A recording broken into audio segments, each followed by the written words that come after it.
we wanted to get a little bit deeper around what is composable architecture and why is it important for that digital agility. We understand a little bit about the decomposition part of it, but if you can just run us through a little bit more detail on what does that look like when you talk about composable architecture. Yep. And I'm not going to take credit. Of course, definitely, I cannot take credit of this word composability. It was given to us by Gartner. And in fact, the point that I was mentioning earlier is that it actually coincided with the COVID-19 been hitting and how the banks and industry, actually not just bank, this concept was across the whole industry.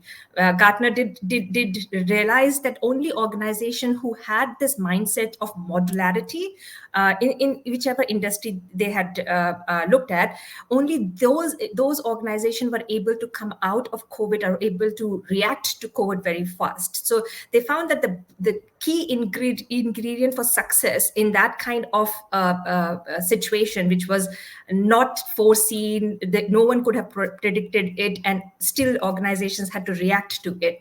And hence this concept of composability was floated by Gartner. And they didn't just put that composability from technology point of view. They looked at composability at three different angles. They said the business itself needs to be composable. So they needs to have a blueprint of the business, which is able to put together and create a new business model as a result of it. So business needs to think, the business architecture needs to be composable as well. And of course, we are obviously looking at technology enabling our business, and hence the way we're looking at our technology also needs to be composable. So we need to understand what are these building blocks that we have in our technology, which are then supporting our business. And the third part was the thinking of mindset of that everything is going to keep changing. Things are uncertain. We don't really know everything at the start, but we're going to keep building on top of it.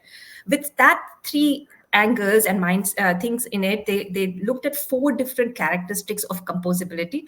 One was that any kind of composable architecture needs to have first a capability to do orchestration. So when we're building these building blocks, we should be able to think of tying these building blocks together and orchestrate whatever we want to orchestrate. So any business event, even if it's something that is unforeseen, because we know those building blocks, we are able to orchestrate and react and create a new process on top of it. So that's the orchestration part of it.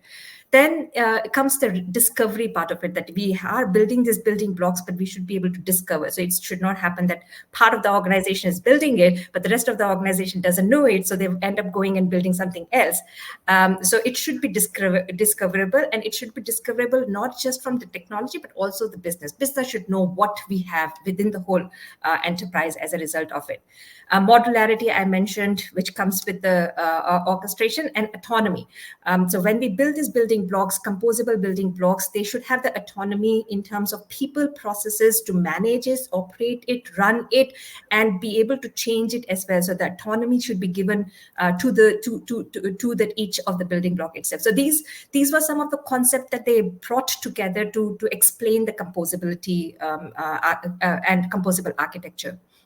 I like the word like autonomy because if you look at building high performing teams, and every team today, either they are actually organized by squads or pods, one of the parts is that do you give them enough amount of autonomy to do what they wanted, right? So Yes. they can decide whether they want to do Scrum, Kanban, they could do their way of working. So I think it fosters that level of thought process that a self-organizing team that thinks about, okay, what should I prioritize now for making this change, and give them the opportunity to experiment a little bit, because sometimes it's just first time they're doing it, they're probably learning curve about making this composability aspect of it, picking up a right use case, user story, Yes. and looking at the proof of value, and then making it demonstratable to make that work. So Yep. that's quite helpful to understand a little bit more on composability.